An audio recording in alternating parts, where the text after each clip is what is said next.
കഴിയും. ഈ റമളാനിലാണല്ലോ ബദർ യുദ്ധം നടന്നത്. 313 ആളുകളുമായി അള്ളാഹുവിന്റെ റസൂല് ബദറിലേക്ക് യാത്രയാവുകയാണ്. യുദ്ധം ചെയ്യുക എന്നത് അവിടുത്തെ പ്രഥമമായ ലക്ഷ്യമായിരുന്നില്ല. സാഹചര്യം യുദ്ധത്തിലേക്ക് എത്തിച്ചപ്പോൾ അള്ളാഹുവിന്റെ റസൂല് നേരത്തെ ഇവിടെ മാഷ് പറഞ്ഞതുപോലെ പ്രാർത്ഥന എന്ന ആയുധം കൊണ്ട് യുദ്ധത്തെ വിജയിപ്പിക്കുവാൻ വേണ്ടി തീരുമാനിച്ചു. അത് നിവേദനം ചെയ്യുന്ന സ്വഹാബികൾ പറയുകയാണ്. അലി റളിയല്ലാഹു അൻഹു പറയുന്നുണ്ട്, യുദ്ധത്തിന്റെ വേളകളിൽ ഞാൻ പലപ്പോഴും ഇങ്ങനെ ഒരിടവേള കിട്ടിയാൽ അബൂബക്കർ റളിയല്ലാഹു അൻഹു കാവൽ നിന്നിരുന്ന റസൂലുള്ളാഹിയുടെ ടെന്റിന്റെ സമീപത്ത് ഞാൻ ചെല്ലും. ഞാൻ പലപ്പോഴും അവിടുന്ന് കാണുമായിരുന്നത് അള്ളാഹുവിന്റെ റസൂല് നിസ്കരിക്കുന്നതായിട്ടായിരുന്നു. നിസ്കാരത്തിൽ സുജൂദിൽ വീണുകൊണ്ട് അള്ളാഹുവിന്റെ റസൂല് പതുക്കെയല്ല ഉറക്കെ പറയുന്നത് ഞാൻ കേട്ടു. യാ ഹയ്യു യാ ഖയ്യൂം. ബദറിൽ നിസ്കരിക്കുകയും നിസ്കാരം കഴിഞ്ഞ് കൈകൾ രണ്ടും ആകാശത്തേക്ക് ഉയർത്തി മാത്രമല്ല അവിടുത്തെ മുഖം മുകളിലേക്ക് ഉയർത്തി, കണ്ണുകൾ മുകളിലേക്ക് ഉയർത്തി, ബഹുമാനപ്പെട്ട റസൂലുള്ളാഹിയുടെ തലയിൽ നിന്ന് ആ തട്ടം ഇങ്ങനെ താഴേക്ക് ഉതിർന്നു വീണ് അള്ളാഹുവിന്റെ റസൂല് ദുആ ചെയ്തു. അങ്ങനെയാണ് ബദറിൽ റസൂലുള്ളാഹി സ്വല്ലല്ലാഹു അലൈഹി വസല്ലമ തങ്ങൾക്കും അനുയായികൾക്കും വിജയം വരിക്കാൻ സാധിച്ചത്.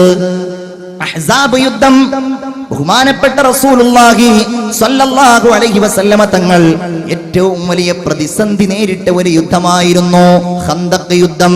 ആ യുദ്ധത്തിൽ ബഹുമാനപ്പെട്ട റസൂലുള്ളാഹിയുടെ എല്ലാ ശത്രുക്കളും ഒരുമിച്ചു മുസ്ലിങ്ങൾക്കെതിരെ. അതിന് അള്ളാഹുവിന്റെ റസൂൽ നേരിട്ടത് സ്വഹാബികൾ പറയുകയാണ്. ഒഴിവ് കിട്ടുന്ന വേളകളിൽ മുഴുവൻ ഹബീബായ റസൂലുള്ളാഹി സ്വല്ലല്ലാഹു അലൈഹി വസല്ലമ തങ്ങൾ നിസ്കരിക്കുമായിരുന്നു. വീട്ടിലേക്ക് വന്നാൽ വീട്ടിൽ പലപ്പോഴും ഭക്ഷണമുണ്ടാകുമായിരുന്നില്ല. നിങ്ങൾക്കറിയാമല്ലോ, പ്രത്യേകിച്ച് റമളാനിന്റെ ഈ പകലിൽ നമുക്കാർക്കും ഒരു വിശപ്പുമില്ല. എവിടെയാ നമ്മുടെയൊക്കെ വിശപ്പ്? കാരണം നമ്മൾ അത്താഴം കഴിക്കുന്നത് ഇനി ഒരു 24 മണിക്കൂറാണ് നോമ്പെങ്കിലും ഒരിക്കലും വിശക്കരുത് എന്ന ഉദ്ദേശത്തോടു കൂടെയാണ്. നോമ്പ് തുറന്നാലോ ഇനി ഒരു കാലത്തും വിശക്കരുത്. ഒരു തീറ്റ മത്സരം തന്നെ ഞാനും നിങ്ങളും സംഘടിപ്പിക്കുകയാണ്. അള്ളാഹുവിന്റെ റസൂല് നോമ്പല്ലാത്ത കാലത്തും വീട്ടിലേക്ക് വന്നാൽ പലപ്പോഴും അവിടെ ഒന്നും ഉണ്ടായിരുന്നില്ല. വെള്ളമുണ്ടായിരുന്നില്ല, ഒരു കാരക്ക പോലും എടുക്കാനുണ്ടായിരുന്നില്ല. ആയിഷ റളിയല്ലാഹു അൻഹ പറയുകയാണ്, മാസങ്ങളോളം അള്ളാഹുവിന്റെ റസൂലും അവിടുത്തെ കുടുംബവും വയറ് നിറച്ചുണ്ണാറുണ്ടായിരുന്നില്ലെന്ന് മാത്രമല്ല, റസൂലുള്ളാഹിയുടെ വീട്ടിൽ അധിക സമയവും ഒരിക്കലും മാസങ്ങളോളം അടുപ്പിൽ തീ പുകയാറുണ്ടായിരുന്നില്ല എന്നൊക്കെ ചരിത്രത്തിൽ നിന്ന് നമുക്ക് വായിച്ചെടുക്കാൻ കഴിയും. അങ്ങനെ വീട്ടിലേക്ക് കയറി ചെന്നാൽ വീട്ടിലൊന്നുമില്ല, ദാരിദ്ര്യമാണ്. അതിനുള്ള ഒരു പരിഹാരം നിർദ്ദേശിക്കുന്നത് യാ അഹ്ലാ സ്വല്ലൂ, കുടുംബക്കാരെ, എന്റെ ഭാര്യമാരെ, നിങ്ങൾക്കെല്ലാവർക്കും ഞാനിതാ ഒരു ഉപാധി തരുന്നു. നിങ്ങളെല്ലാവരും നിസ്കരിച്ചു കൊള്ളുക. മുർ അഹ്ലക ബിസ്സലാ, ഫർളായ നിസ്കാരങ്ങൾ മാത്രമല്ല, കഴിയുന്നത്ര നിസ്കാരങ്ങൾ നിങ്ങൾ നിർവഹിക്കണേ. കുടുംബങ്ങളോട് നിങ്ങൾ അത് കൽപ്പിക്കണേ. ഫഇന്നല്ലാഹ യഅതീക ബിർരിസ്ഖി മിൻ ഹൈസു ലാ യഹ്തസിബ്, നിങ്ങൾ ഉദ്ദേശിക്കാത്ത മാർഗത്തിലൂടെ നിങ്ങളുടെ ജീവിതത്തിന്റെ വഴികൾ, ഉപാധികൾ അല്ലാഹു തആല നിങ്ങൾക്ക് നൽകുമെന്ന് ഹബീബായ മുഹമ്മദുർ റസൂലുള്ളാഹി സ്വല്ലല്ലാഹു അലൈഹി വസല്ലം. നിങ്ങൾ നിസ്കരിച്ചാൽ നിങ്ങൾക്ക് ജീവിക്കാൻ ആവശ്യമായ മാർഗം, വലിയ പൈസക്കാരനായില്ലെങ്കിലും ധനം കുന്നുകൂട്ടി വെക്കുന്ന ആളായില്ലെങ്കിലും ഉള്ളത് കൊണ്ട് സമാധാനിക്കാവുന്ന ഒരവസ്ഥ അല്ലാഹു തആല നിങ്ങൾക്ക് നൽകുമെന്ന് ആദരവായ മുഹമ്മദ് മുസ്തഫ സല്ലല്ലാഹു അലൈഹി വസല്ലം അല്ലാഹു തൗഫീഖ് നൽകുമാറാകട്ടെ. റഹ്മാനായ റബ്ബ് നമുക്ക് തൗഫീഖ് നൽകുമാറാകട്ടെ. ഒരു ഷഹാദത്ത് ചൊല്ലൂ, റമളാനാണല്ലോ. അശ്ഹദു അല്ലാ ഇലാഹ ഇല്ലല്ലാഹ് അസ്തഗ്ഫിറുല്ലാഹ് അസ്അലുകൽ ജന്നത വ അഊദു ബിക മിനൻ നാർ. അശ്ഹദു അല്ലാ ഇലാഹ ഇല്ലല്ലാഹ് അസ്തഗ്ഫിറുല്ലാഹ് അസ്അലുക്കൽ ജന്നത വഅഊദു ബിക മിനന്നാർ. അവിടുന്ന് പറയുകയാണ്, മൻ കാനത് ലഹു ഹാജത്തുൻ, നിങ്ങൾക്കാർക്കെങ്കിലും റബ്ബിൽ നിന്നൊരാവശ്യം നിറവേറണമെന്ന് ഉദ്ദേശമുണ്ടെങ്കിൽ, ഔ മിൻ ബനി ആദം, അതല്ലെങ്കിൽ ഏതെങ്കിലും ഒരാളിൽ നിന്ന് നിങ്ങൾക്കൊരു കാര്യം നടപ്പാകണമെന്ന് ഉദ്ദേശിക്കുന്നുവെങ്കിൽ, ഫല്യതവല്ല, അവൻ വേഗം വുളൂ ചെയ്യട്ടെ, വല്യഹ്സിൻ വുളൂഅഹു, അവന്റെ വുളൂ അവൻ നന്നായി ചെയ്യട്ടെ, പിന്നെ അവൻ സുമ്മ ലിയുസല്ലി റക്അതൈൻ, പിന്നെ അവൻ 2 റക്അത്ത് നിസ്കരിക്കട്ടെ എന്ന് ആദരവായ മുഹമ്മദ് മുസ്തഫ സല്ലല്ലാഹു അലൈഹി വസല്ലം ഫർള് നിസ്കാരത്തെ കുറിച്ച് മാത്രമല്ല എല്ലാ നിസ്കാരങ്ങളുമാണ് നമ്മൾ പ്രതിപാദിക്കുന്നത്.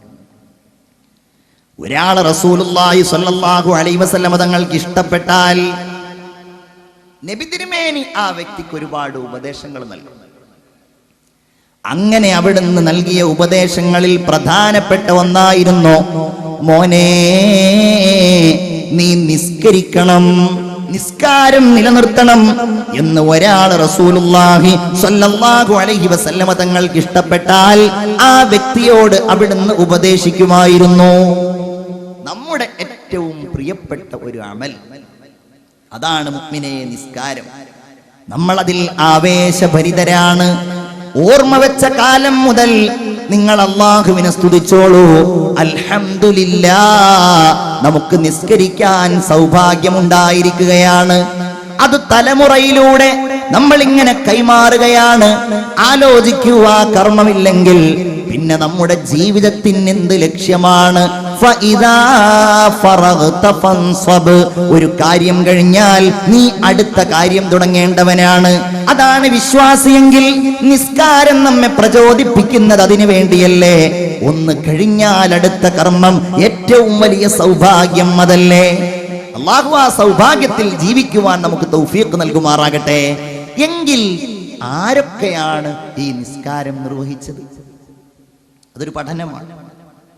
നമ്മൾ മാത്രമല്ല, ആരൊക്കെയാണിത് നിർവഹിക്കുന്നത്, ആരൊക്കെയാണിത് നിർവഹിച്ചത്? വലിയ ഒരു ചരിത്രം നിസ്കാരത്തിനുണ്ടെന്ന് നാം പഠിക്കണം. നമ്മളുടെ രൂപത്തിലായിക്കൊള്ളണമെന്നില്ല, നമ്മൾ നിസ്കരിക്കുന്ന ഭാവത്തിലായിക്കൊള്ളണമെന്നില്ല, നമ്മുടെ സുജൂദും നമ്മുടെ റുക്കൂഉം അതിൽ ചെയ്യുന്ന കർമ്മങ്ങളുമായി കൊള്ളണമെന്നില്ല. നിസ്കാരം എന്ന ഈ പേരിലുള്ള അമൽ ബഹുമാനപ്പെട്ട അബുൽ ബശർ ആദം അലൈഹിസ്സലാത്തു വസ്സലാമിനുണ്ടായിരുന്നു. അതൻ നബി അലൈഹിസ്സലാമിന്റെ മുമ്പിലല്ലേ അല്ലാഹു തആല മലക്കുകളോട് സുജൂദ് ചെയ്യാൻ പറഞ്ഞത്. ഉസ്ജുദൂ ലി ആദം ഫസജദൂ ഇല്ലാ ഇബ്ലീസ്. ആദം നബി അലൈഹിസ്സലാമിന് മുമ്പേ സുജൂദ് ഉണ്ടായിരുന്നു. നിസ്കാരം ആദം നബിയുടെ മേലുണ്ടായിരുന്നു. ആദ്യമായി സുബ്ഹ് നിസ്കരിക്കാൻ വേണ്ടി കൽപ്പിക്കപ്പെട്ടയാൾ പ്രഭാതം പുലരുന്നതിന്റെ മുമ്പ് ആദ്യമായി നിസ്കരിക്കേണ്ട നിസ്കാരം സുബ്ഹാണല്ലോ. ആ സുബ്ഹ് ആദ്യമായി നിർവഹിച്ചയാൾ ബഹുമാനപ്പെട്ട സയ്യിദുനാ ആദം അലൈഹിസ്സലാം ആയിരുന്നു എന്ന് നമുക്ക് ഹദീസുകളിൽ കാണുവാൻ കഴിയും. എല്ലാ നബിമാരും നമ്മൾ ആഗ്രഹിക്കുക, നമ്മൾ വളരെ സന്തോഷത്തോടു കൂടെ കേൾക്കുക.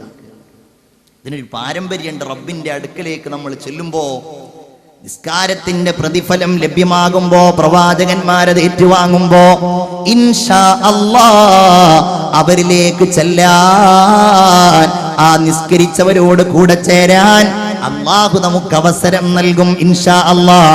അഷ്ഹദു അല്ലാ ഇലാഹ ഇല്ലല്ലാഹ് അസ്തഗ്ഫിറുല്ലാഹ്.